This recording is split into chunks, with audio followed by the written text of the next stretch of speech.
मैंने chat GPT से एक डेंजरस सवाल पूछा कि मान लो तुमने दुनिया की सारी साइकोलॉजी और फिलोसफी पढ़ ली, सिगमंड फ्रॉइड से लेकर विक्टर फ्रैंकल तक, कार्ल यंग से लेकर के डेनियल कानेमन तक, फ्रेडरिक नीचा से लेकर के मॉडर्न बिहेवियरल साइंस तक। तो तुम्हारे हिसाब से ऐसी कौन सी 5 या 6 चीज़ें हैं जो हर इंसान का जानना बहुत ज़रूरी है, जो अगर इंसानों को ना पता हो तो वो अपनी लाइफ में खुद को ही बर्बाद कर दे, डिस्ट्रॉय कर। और उसने जो जवाब दिया वो काफ़ी अनकंफर्टेबल था और बहुत ज़्यादा ब्रूटल था, और शायद बहुत सारे लोग उसको सुनना भी ना चाहें। लेकिन अगर आपने इस बात को नहीं सुना और नहीं समझा, आप पूरी ज़िंदगी भर कंफ्यूज रहोगे और आपको रीज़न भी पता नहीं चलेगा क्यों। चैट जीपीटी ने पहली ट्रूथ और पहला बात बोला कि your brain lies to you constantly. नहीं, तुम्हारा दिमाग तुमसे सच नहीं बोलता होता है, तुम्हारा दिमाग हर वक्त तुमसे झूठ बोलता है, वो कहानियाँ बनाता है। तुम सोचते हो कि तुम रियलिटी देख रहे हो, पर एक्चुअल में तुम अपनी इंटरप्रिटेशन देख रहे होते हो जो तुम्हारे दिमाग ने बनाया है। फॉर एग्जाम्पल, किसी ने तुम्हें इग्नोर कर दिया, तुम्हारा ब्रेन इंस्टेंटली एक स्टोरी बनाता है कि लगता है मैं इंपॉर्टेंट नहीं हूँ, वो मुझे वैल्यू नहीं करता। बट रियलिटी वो तो तुमको पता ही नहीं है। क्या पता वो इंसान बिजी होगा अपनी लाइफ में, क्या पता वो किसी मुश्किल में फंस गया होगा। इसीलिए कहते हैं कि तुम्हारा ब्रेन हर एक चीज़ को फिल्टर करता है, तुम्हारे पास्ट एक्सपीरियंसेस को, इनसिक्योरिटीज़ को, इमोशनल बैगेजेस को, और इसीलिए तुम ओवरथिंक करते हो और इसीलिए तुम अननेसेसरी हर्ट फील करते हो। नेक्स्ट टाइम जब भी तुम्हारा इमोशंस अगर स्ट्रांग हो तो खुद से एक सवाल पूछो कि क्या ये फैक्ट है या सिर्फ मेरा दिमाग कहानियाँ बना रहा है। और ये क्वेश्चन तुम्हारी हर प्रॉब्लम को सॉल्व कर सकता है। दूसरा ट्रुथ, दूसरा सच जो चैट जीपीटी ने बताया, और ये डेंजरस है। What you avoid controls you. मतलब जिस चीज़ को तुम अवॉइड करते हो, जिस चीज़ से बचते हो, वो तुम्हें कंट्रोल करता है। तुम सोच रहे होते हो कि मैं सेफ प्ले कर रहा हूँ, मैं सेफ खेल रहा हूँ, पर एक्चुअल में तुम अपनी लाइफ शेयरिंग कर रहे हो।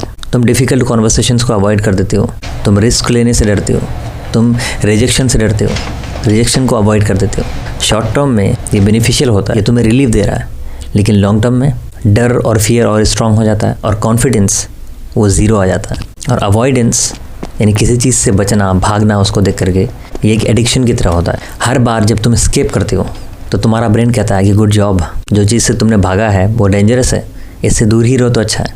लेकिन सच्चाई क्या है? सच्चाई है कि कॉन्फिडेंस तब आता है जब तुम डर के बाद भी एक्शन लेते हो। जो चीज़ तुम्हें डराती है तुम उसी को करते हो, तब एक्चुअल में असली कॉन्फिडेंस आता है। इसीलिए ये रूल हमेशा याद रखना कि the more you avoid the more you fear.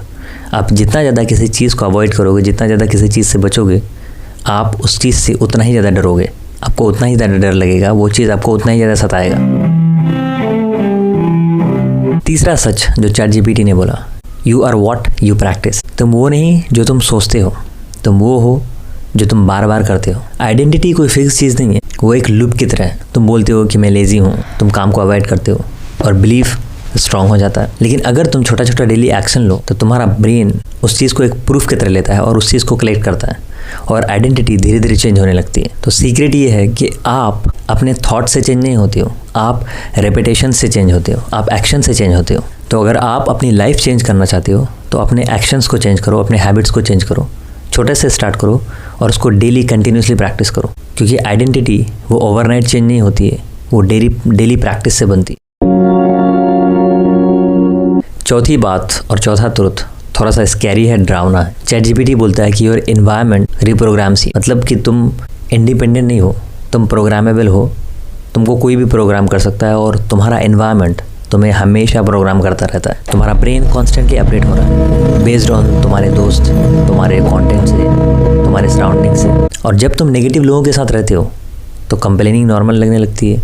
जब ग्रोथ माइंडसेट वाले लोगों के साथ रहते हो तो डिसिप्लिन नॉर्मल लगने लगती है। बट रियलिटी क्या है? तुम डिसाइड नहीं करते हो कि नॉर्मल क्या चीज़ है, तुम्हारा एनवायरनमेंट डिसाइड करता है कि तुम्हारे लिए कौन सी चीज़ नॉर्मल है। और सबसे डेंजरस चीज़ ये है कि आज तुम्हारा एनवायरनमेंट, तुम्हारा माहौल सिर्फ रियल लाइफ नहीं है, तुम्हारा मोबाइल फ़ोन भी। तो आप खुद से ये क्वेश्चन पूछो कि क्या मैं जो कंज्यूम कर रहा हूँ, क्या मैं जिन लोगों के आसपास हूँ वो मुझे अपग्रेड कर रहा है या डाउनग्रेड कर रहा है? क्या वो मुझे ऊपर लेके जा रहा है या मुझे नीचे घसीट रहा है? और जेम्स क्लियर ने अपनी बुक एटॉमिक हैबिट्स में लिखा है कि you don't rise to the level of your goals, you fall to the level of your systems, to the level of your environment. यानी आप अपने लक्ष्य तक नहीं पहुँचते हो, आप अपने माहौल में गिर जाते।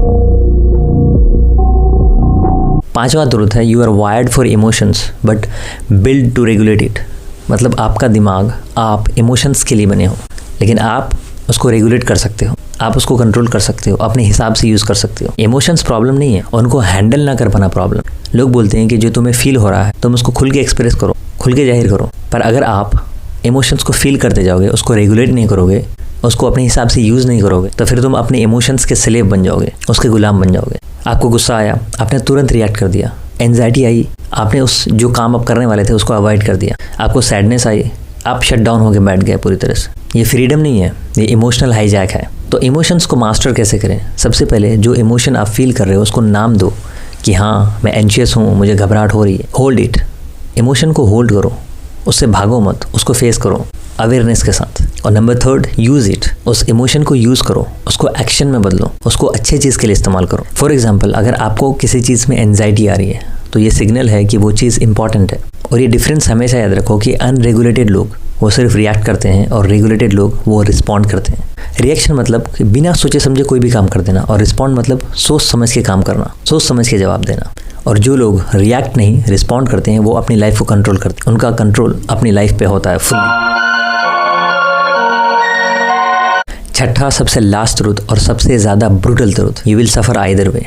तुम चाहे लाइफ में कुछ भी करो, तुम सफ़र करोगे ही, तुम्हें दर्द झेलना पड़ेगा, चाहे कोई भी काम करो। डिसिप्लिन पेनफुल है, ग्रोथ पेनफुल है, दर्द भरा है, फेलियर वो भी पेनफुल है, रिग्रेट भी पेनफुल है। तो गेम क्या है? गेम ये नहीं कि पेन को अवॉइड कर दिया, दर्द से भाग गए। गेम ये है कि आपको पेन को चूज़ करना पड़ेगा।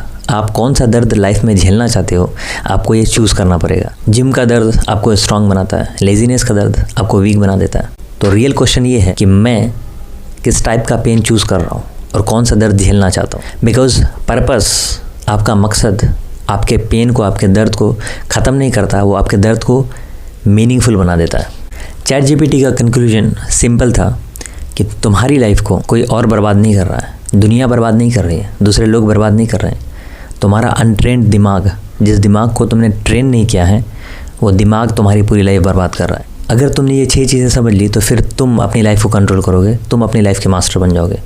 और रिमेंबर, जो इंसान खुद को कंट्रोल कर लेता है फिर वो गेम का मास्टर हो जाता है, वो फिर गेम को चलाने लगता है, वो गेम से ऊपर उठ जाता है, गेम के अंदर घुस के प्यादा बन के नहीं रहता। आई होप आपको ये वीडियो पसंद आया होगा। इस वीडियो को ज़्यादा से ज़्यादा लोगों के साथ शेयर करो ताकि पता चलना चाहिए लोगों को कि उनका दिमाग उनके साथ कैसा कैसा खेल खेल रहा है। और ये पूरी साइकोलॉजी और फिलोसफी का कंक्लूजन है। Well then, this is Farhan Shamimi signing of.